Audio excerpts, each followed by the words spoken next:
નવી ગાડી લે માણસ. ગાડી લે એટલે પહેલા દિવસે તો જુએ કે પડોશી કંઈ બોલ્યા, કંઈ જોયું, કોઈએ રિએક્ટ કર્યું, કોઈએ વખાણ કર્યા, ના. બીજે દિવસે બહાર મૂક્યો, આમ એને દેખાય એવી રીતે, તોય ન કે કોઈ, એટલે પેંડા લઈને બાજુમાં જાય. અમે ગાડી લીધી એટલે પેલા કે કઈ લીધી, એટલે કે i10, i20, હોન્ડા સિટી, જે લીધી હોય. એટલે પેલા એ શોખથી સરસ પેંડો ખાય, બહુ સરસ, હો બહુ સરસ, વેરી ગુડ, લો હવે તો તમારી ગાડી હશે તો અમને ફાયદો. આવી બધી વાતો થાય. બારણું બંધ થાય ને એટલે પેલા જેને અંદર છે ને પડોશી એમ કે એ તો કાળા ધોળા કરે એટલે લે, આપણાથી ના લેવાય. એને તમારા પેંડાનો આનંદ નથી. અને બહાર નીકળીને શું કે, જોયું એનું મોઢું કેવું પડી ગયું હતું. તમને તમારા પેંડાનો આનંદ નથી. આપણે કર્યું શું? સામ સામે એકબીજામાં ઈર્ષ્યા જન્માવાનું કામ કર્યું. એણે પણ દિલથી તમારા વખાણ નથી કર્યા, તમે પણ દિલથી એની શુભેચ્છા નથી માંગી. આપણે બધા આવા થઈ ગયા છે. દેખાડો, દંભ સમાજમાં કેટલો બધો છે. બીજા શું કહેશે એ બહુ મહત્વનું છે. આપણે શું કરીએ છીએ કાંઈ મહત્વનું નથી. સામેનો માણસ શું વિચારશે એ પણ જો આપણે વિચારીએ તો એ શું વિચારશે? આપણે બધા એ જ વિચારીએ છીએ. સબસે બડા રોગ ક્યાં કહેંગે લોગ. દરેક માણસને એમ છે કે આપણે બીજાને પૂછીએ. દીકરી મોટી થતી હોય, પડોશી બાજુવાળાને એવું લાગે મોડા નહીં આવવાનું. અરે બાજુવાળાને શું લાગે એ મહત્વનું છે કે તમને તમારી દીકરીમાં વધારે વિશ્વાસ છે એ મહત્વનું છે. અને એમાંય બાજુવાળાને મજાય બહુ આવે, કાલે બહુ મોડી આવી હતી નહીં,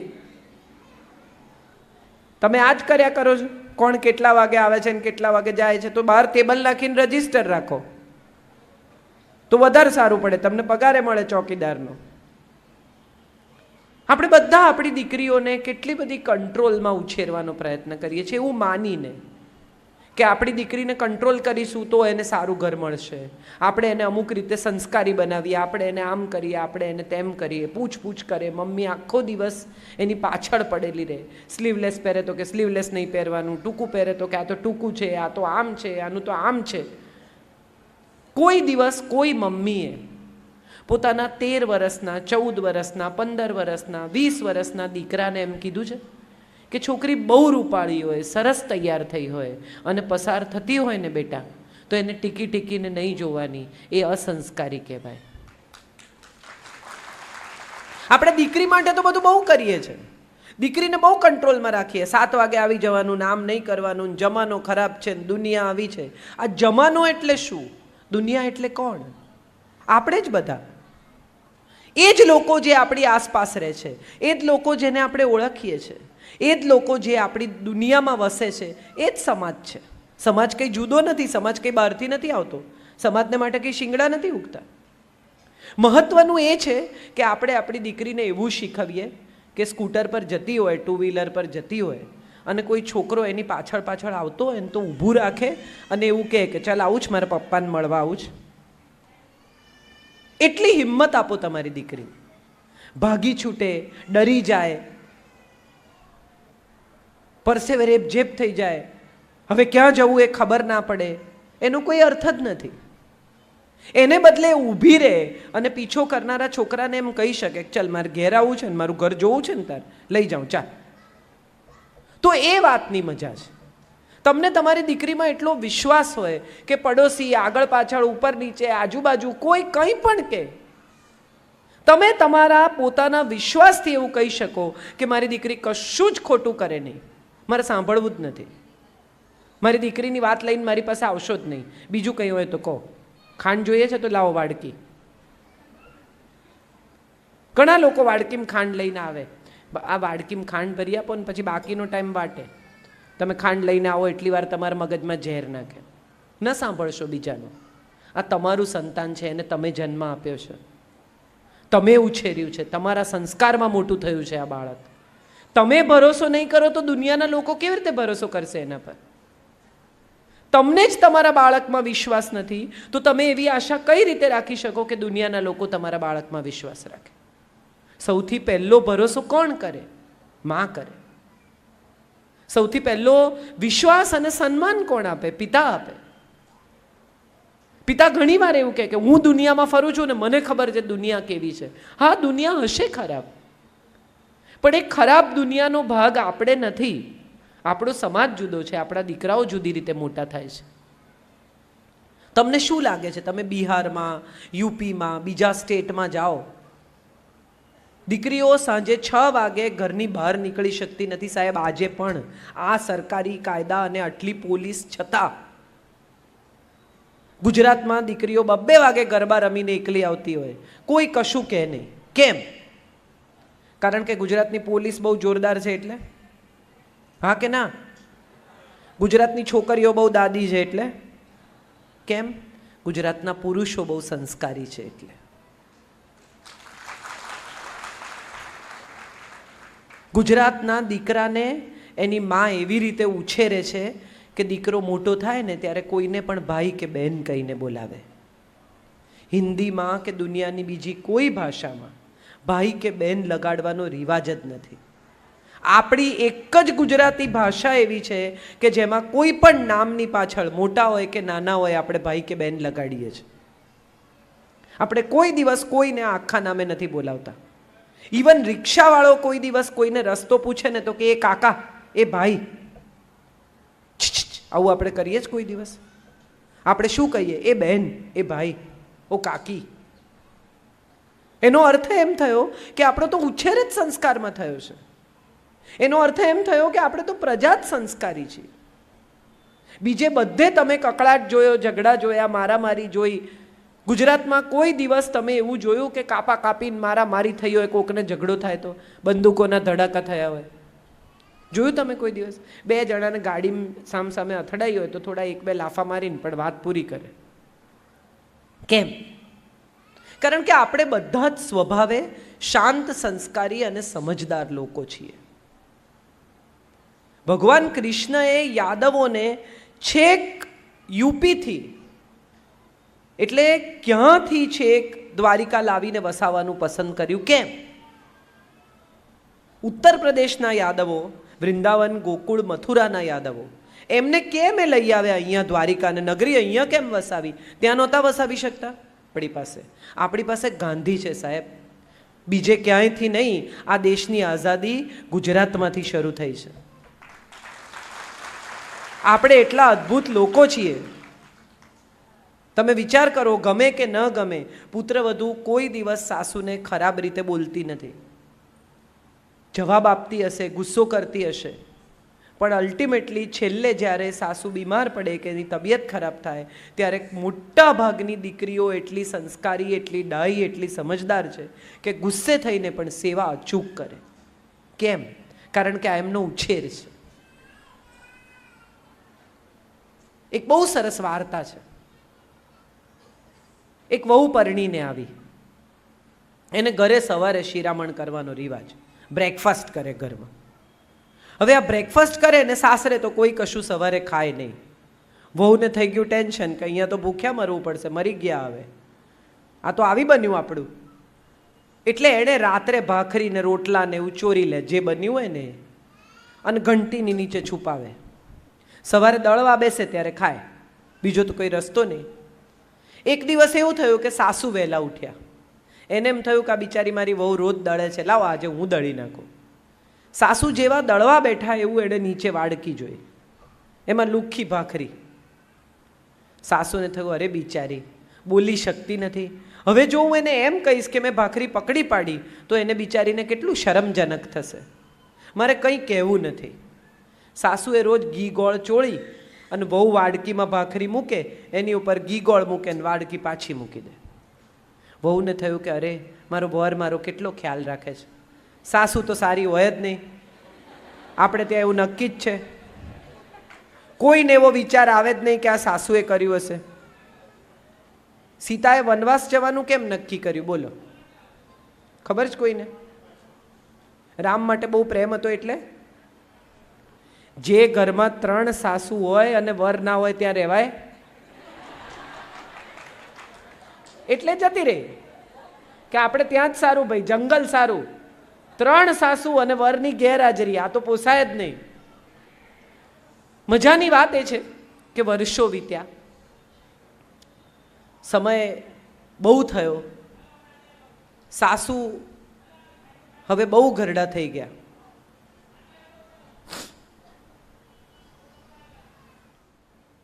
એટલે હવે વહુને ઘેર વહુ આવી. એટલે વહુએ આવી, વહુ પરણીને 2-4 દિવસ ગયા. સાસુની આંખો ઝાંખી થઈ ગઈ છે, કમર વળી ગઈ છે, બિચારા ઘરડા થઈ ગયા છે. સાસુએ પૂછ્યું કે હે કેવી છે તારી વહુ? એટલે હવે જે સાસુ થઈ ગઈ છે એ વહુએ કહ્યું કે બા આમ સારી છે પણ કામકાજે મોળી છે. એટલે સાસુએ કહ્યું કે ગોળ નાખ તો ગળી થશે. મેં બહુ વરસ નાખ્યો છે. સંબંધોમાં પણ ગોળ નાખવો પડે. બધા સંબંધ રેડી આપણને ના મળે મીઠા. આપણે ગોળ નાખીએ તો સંબંધ મીઠો થાય. આપણી તો અત્યારે અપેક્ષા શું છે? બધું રેડીમેડ. પેકેટ ખોલો, ચટણીમાં પાણી નાખો, હલાવો, ચટણી રેડી. પણ આ સંબંધ છે, આ ચટણી નથી. કેટલી બધી પત્નીઓને હું એવી ઓળખું છું કે જે કમ્પ્લેન કરે, એમને શું, એ તો સવારે જતા રહે, શાંતિથી આવે, એમને કંઈ જવાબદારી નહીં, આ તો બધું આપણે કરવાનું, વૈતરું મારે કરવાનું. 50-1 વર્ષની થાય ને એટલે બધી જ સ્ત્રીઓ ફરિયાદ કરે, મેં આખી જિંદગી વૈતરું કર્યું, મેં આખી જિંદગી મહેનત કરી, મેં આખી જિંદગી તમને સાચવ્યા, મેં આખી જિંદગી આમ કર્યું.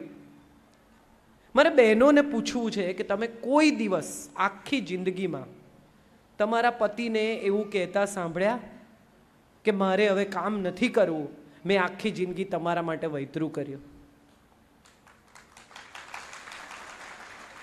કોઈ દિવસ કોઈ ઘરવાળાએ, કોઈ પિતાએ, કોઈ પતિએ, કોઈ ભાઈએ, કોઈ દીકરાએ એવું કીધું છે કે બસ હવે હું વૈતરું નહીં કરું? હા કે ના? તો આપણે શેની ફરિયાદ કરીએ છીએ? બધી બહેનો ફરિયાદ કરે. Woman empowerment. આજકાલ તો સ્ત્રી સશક્તિકરણ બહુ ચાલ્યું છે. હું તો એમ માનું છું કે સ્ત્રી પહેલેથી શક્તિશાળી જ છે. દેવો જેની પાસે પૈસા માટે લક્ષ્મી પાસે જાય, વિદ્યા માટે સરસ્વતી પાસે જાય અને આયુધ માટે કાલી પાસે જાય, જેને દેવ નમે છે એનાથી વધારે શક્તિ તો ક્યાંથી લાવશો બોલો? ભગવાને કેમ એવું પસંદ કર્યું કે સ્ત્રી જ માં બને? બેમાંથી કોઈ બી ચોઈસ થઈ શકતી હતી ને? જ્યારે એણે સર્જન કર્યું હશે ત્યારે એણે વિચાર નહીં કર્યો કે આ બેમાંથી કોને માં બનાવવું. માનસ જાત ચાલતી રહે એ માટે મારે બેમાંથી એક જાતિ પસંદ કરવાની છે. એણે કેમ બહેનોને પસંદ કરી? એણે કેમ સ્ત્રીને પસંદ કરી? એવો વિચાર કોઈને કદી આવ્યો? સ્ત્રી પાસે અદ્ભુત શક્તિ છે અને એ છે માફ કરવાની શક્તિ. તમે જુઓ, જેટલી જેટલી આપનારા તત્વો છે ને, જે આપે છે એ બધા તત્વો સ્ત્રી છે. નદી, હવા, પૃથ્વી, ગાય, આ જેનું પણ તમે નામ લો એ બધી સ્ત્રી તત્વ છે. અગ્નિ કેવી નથી હોતી, અગ્નિ કેવો હોય છે, પણ પૃથ્વી કેવી હોય છે. આટલા લોકો એના પર વજન મૂકે, આટલા લોકો મકાનો બાંધે, આટલા વિમાનો ટેક ઓફ કરે, આટલા વિમાનો ઉતરે, આટલા લોકો ચાસ પાડીને એની છાતી ઉપર આટલા હળ ચલાવે. એ શું કરે છે? એ તો સામે પાછું જ આપે છે. હું ઘણીવાર આ વાત કરું છું કે સ્ત્રીઓ છે ને, એને તમે એક સ્પર્મ આપો ને, એક પુરુષ બીજ, તો એમાંથી આખું બાળક બનાવી આપે. એને તમે અનાજ આપો ને, એમાંથી ભોજન બનાવી આપે. તમે એને મકાન આપો, એમાંથી ઘર બનાવે. તમે એને એક નાનકડો પતિ આપો, એમાંથી પરિવાર બનાવે. સ્ત્રી કેટલું કરી શકે? આ મોદી સાહેબે મજા શું કરાવી એ તો આપણને બધાને ખબર જ છે. સંબંધો બહુ સુધરી ગયા ઘરોમાં. સાડીઓમાંથી જે પૈસા નીકળ્યા એમાં પરસ્પર સંબંધો બહુ સુધરી ગયા. કેમ કે 500-500ની નોટો લઈને આવી કે મારાએ બદલવાના. ક્યાંથી આવ્યા એ કહેવું પડે. મજાની વાત એ છે કે સ્ત્રી પાસે આ જન્મજાત તાકાત છે. આ નાનકડી દીકરી બેઠી છે, એને તમે ઢીંગલી આપો, એને શીખવવું નહીં પડે માં કેવી રીતે બનવાનું. કેટલું સરસ સુવડાવે ને, ઉઠાડે ને, રમાડે ને, ઓઢાડે. અને એક દીકરો અહીંયા હમણાં આવ્યો ને ઉપાડી ગયા, એને તમે આપો ઢીંગલી. હાથ છૂટો પાડે ને પછી પગ છૂટો પાડે ને વાળ કાપી જુએ. આ બે જુદા તત્વો જ છે. ઈશ્વરને ખબર છે કે કોની પાસે કોમળતા છે, કોની પાસે રુજુતા છે, કોની પાસે પ્રેમ છે, કોની પાસે દયા છે, કોની પાસે ક્ષમા છે, કોની પાસે મમતા છે, કોની પાસે વાલ છે. કોણ કરી શકશે આ બધું? સવારે 6 વાગે ઉઠીને દૂધ લેવાથી દૂધ મેળવવા સુધીનું કામ સ્ત્રી કરે છે આખો દિવસ. અને ક્યાંય તમે જુઓ એકે જગ્યાએ ચાલશે એવો શબ્દ મેં નથી સાંભળ્યો. ઘરમાં 2 લોકો જુદા શાક ખાતા હોય ને તો વિચાર કરે કે ના ના પછી નહીં ખાય ને, લાવો બનાવી નાખો. તાવ હોય ને તોય ઊભી થઈને ઘરના લોકો માટે રસોઈ કરે. કેમ? કારણ કે સ્ત્રી જન્મજાત માં છે. ઋગ્વેદનો એક શ્લોક છે. આપણા 4 વેદો છે, અથર્વ, ઋગ્વેદ, સામવેદ, યજુર્વેદ. આમાં ઋગ્વેદનો એક શ્લોક છે. નવવધુ જ્યારે નવી સ્ત્રી નવી છોકરી પરણીને આવે ત્યારે એને આશીર્વાદ આપે છે અને એમ કહે છે કે તને 10 પુત્રો થાવ અને પતિ તારો 11મો પુત્ર બની રહો. સ્ત્રી તો પોતાના પતિની પણ માં જ છે. તમે જુઓ, પતિ માંદા પડે ને તો એ માની જેમ જ ચાકરી કરે, ત્યારે એ પત્ની નથી થતી. આટલા બધા ગુણો આપણામાં છે, તેમ છતાં આપણને શું રોકે છે સફળ થતા? એવો વિચાર કદી કોઈ સ્ત્રીએ કર્યો? હમણાં જોની લીવરનો એક કાર્યક્રમ હું સાંભળવા ગઈ હતી. જોની સાહેબ બહુ ઇન્ટરેસ્ટિંગ છે. એટલે એમણે એક સરસ જોક કીધી જે મને બહુ ગમ્યો.